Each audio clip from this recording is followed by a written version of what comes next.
Тэр нэг ордон зодоо хийгээд авсан. Би энэ дээр одоо миний зөв байсан, буруу байсан гэж тайлбар хийхэд одоо хэцүү юм. Энэ дээр бас нэг ёс зүйн нэг асуудал юм л да. Нөгөө юу яатсан. Хамгийн бярмуугүйг нь сонгож очиж. Тэгээд сахилуулж унагсан. Хог нэг жоохон цолтой юм дуудсан бол бас жоохон. Монгол орн бол дэлхийн хамгийн баян орн. Одоо бидний урагшгүй улс төрч бидний урагшгүйгээ сууж өнөд дэлхийн бас ядуу орны нэг болцсон байна.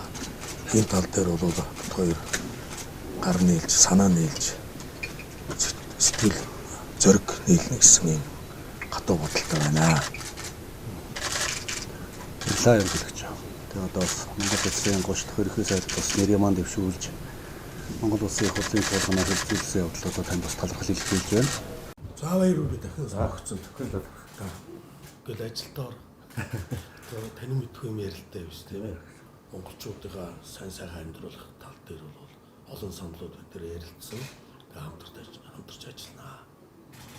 Баяр хэлж байгаа. Тэгэхээр сайжрах хүчээр төрийн сайхан гар санаа нийлж хамтарч ажиллана.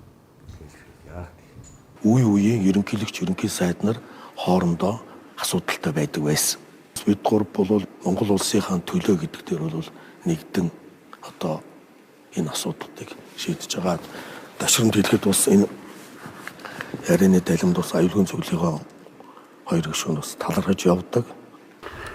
Миний итгэж найдаж хамтарч ажилласан Монгол улсын ерөнхийлөгч Батулга ард түмнийг өвмөнд самуунд турхирч хөрөнгө санхүүжилт хийж ард түмний тайвнаар өөрсдийнхөө үзэл бодлыг илэрхийлж байгаа энэ илэрхийл болсон жагсаалыг улс төржүүлсэн.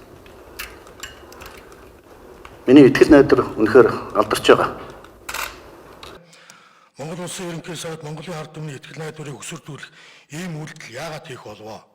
Үндэсний ийм нэгдлийг боснуулах Монгол улсын ерөнхийлөгчийг илэрхий гүтэх үгүйдлийг яагаад хийх болов гэдэгт эргэлзхийн дээдээр эргэлзэж гайхын дээдээр гайхаж байна. Монгол улсын ерөнхийлөгч хууль зөрчиж байгаа.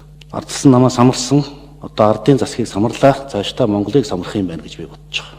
Монгол улсын үндсэн хуулийн дагуу өнөөгийн ерөнхийлөгчтэй хариуцлага тооцох ёстой гэж би эрх хөрөгч намын дарга хөвдөж гэсэн үзэж байгаагаа бас илэрхийлье.